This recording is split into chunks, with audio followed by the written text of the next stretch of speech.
Hey guys, welcome to the local host lab, and today we are looking at one of the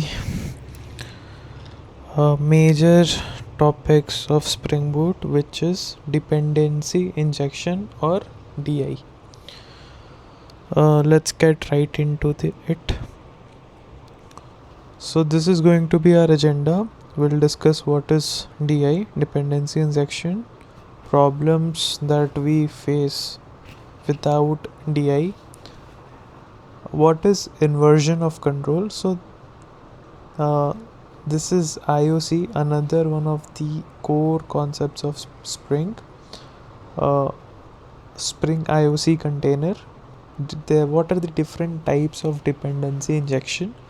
Constructor, setter, and field. Internal working of Spring, bean life cycle, and we'll see advantages of DI. So first, let's understand what is a dependency. So when you are working in when you're creating a Spring Boot application, you work with different objects, and a lot of objects need other objects to function. These objects are dependent on each other. So a dependency is nothing but an object which requires another object to function. That is dependency. Examples: here I have a payment service and it has a dependency of email service. So payment service depends on email service, so maybe we need to call email service methods, hence payment service depends on email service. Before we get further into what is dependency injection, first let's understand what is IOC or inversion of control. So what happens when we write a code? We create objects, right? Using the when we I'm talking about Java.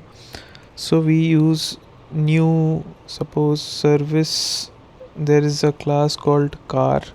So we create its object new car, right? So that is the traditional approach. But with Spring, so Spring is a framework, Java framework. So Spring creates and manages those objects instead of us manually creating the objects. So this is what we called as inversion of control. We are giving the control of P object management. We are delegating this responsibility to Spring. As developers, we are not manually creating any objects. We are delegating this responsibility to Spring. Now Spring, this framework, will create and manage objects for us. So what are the responsibilities of this IOC? So Spring works in a way, it has a container, okay, where it stores the objects, and it also handles its life cycle. It's called there's application, context, and bean factory. Let's not get into much detail. Let's stick to the original agenda, which is dependency injection. For now, let's just understand what is IOC's containers responsibility. Maybe I can make another video on Spring IOC later on. So the IOC container of Spring, it creates the objects.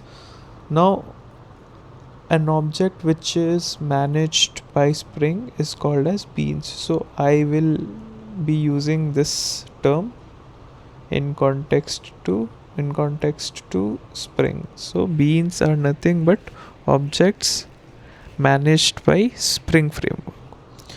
And this IOC container, it's responsible for injecting dependencies, managing the object lifecycle, maintains the singleton instances, and resolve dependencies. So in a large scale software, there are different objects, and more or less they are dependent on each other. We have to use another object to call the methods, or um, call their member variable. So these objects are dependent. Now in high in big software systems, we cannot create all the objects manually. It is going to be a very tedious task. It is not at all possible, and we want our softwares to be highly scalable, maintainable, and as loosely coupled as possible. We should avoid hard coding so that our system can scale, our system is flexible. Hence, we want to, instead of actually manually creating the objects, we want to inject the dependencies. So, if you have like a basic idea of Java and Spring Boot, you must have encountered these annotations. So, what are annotations? Annotation is like a mark. So, there are, you can annotate a class or method in Spring Boot or fields. So it is a way of telling, like it is like a marker, book marker, you're telling Spring. So every annotation, it means something. So you're telling spring about some information about that class by annotating it.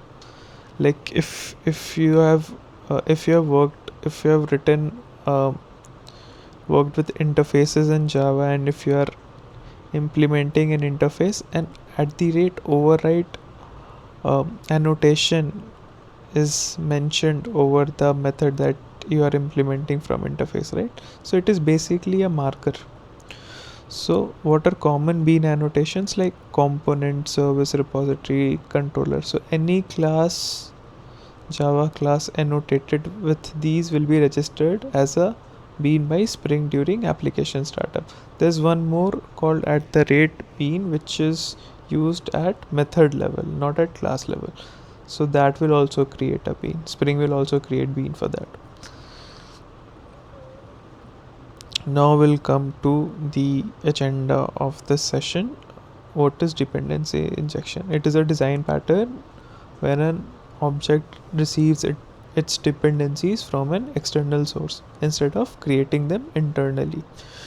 So instead of actually creating the object using this new keyword, Spring is the one which will provide the object automatically.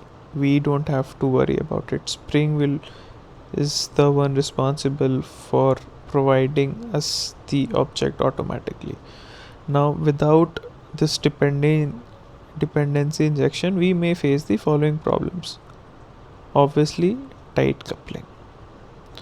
Now we also write unit test classes, so it will become very difficult to do unit testing, and it's very difficult to maintain your system. Like if there is an existing business logic that you have written or any existing business flow, it becomes very difficult to modify it.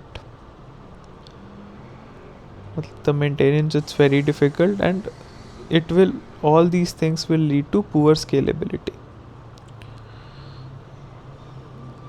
Hence, so what are the benefits of this dependency injection? Obviously our system will become more modular. There will be more abstraction, less hard coding. It's very modular.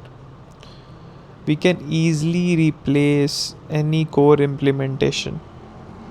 The system becomes more maintainable. We can easily make changes or upgrade anything we want. Our software will be loosely coupled. This is something that we want to achieve. The testability improves. It will be better. We can write unit testing easily. We can perform unit testing easily. The architecture is cleaner. The using dependency injection, it will help us with scalability and also better code readability. So these are the benefits of TI. Now there are main three types of dependency injection: constructor, setter, and field. Constructor injection is the best approach, and I would recommend every one of you to use constructor injection. and avoid these setter and field injection.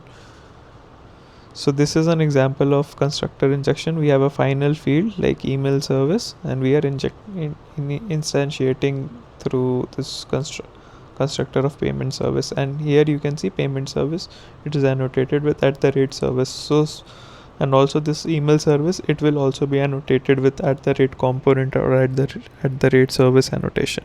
So Spring will automatically inject email service through payment service constructor, and this field will be initialized.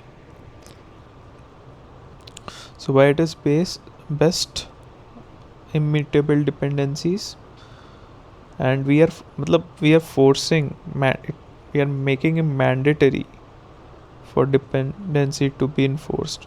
And testing is easier. Unit testing, we can easily mock the dependencies, and it also prevents null pointer exception. See, we are making all the fields as final, so they have private and final, they have to be initialized with constructor, right?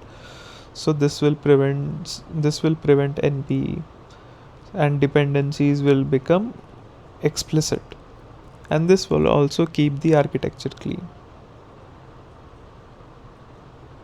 Now this is how the field injection would look like. We are just annotating it with auto wired, and this is discouraged because difficult unit testing, there could be hidden dependencies, reflection based injection.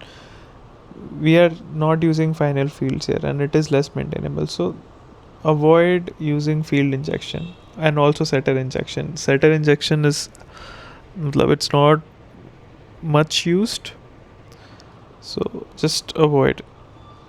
So what is the recommended practice?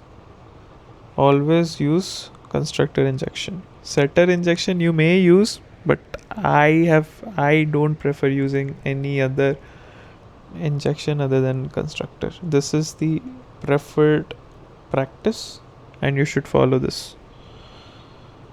Now how Spring performs DI internally. So obviously during startup, component scanning happens. So Spring will scan all the classes, and we annotate the classes with the annotations, right? At this rate service, at the rate component, at the rate controller, at the rate repository.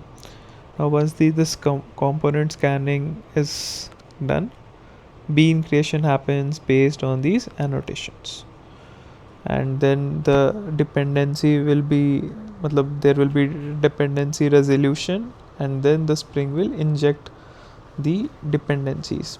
Now those beans are ready to use. So this is a flow diagram. The class scanning or component scanning happens, beans are created, beans are injected, then there is another annotation called post construct, then beans are ready, and then pre-destroy. We'll talk for now. Let's just say this is an annotation, specific annotation that is used in Spring Boot.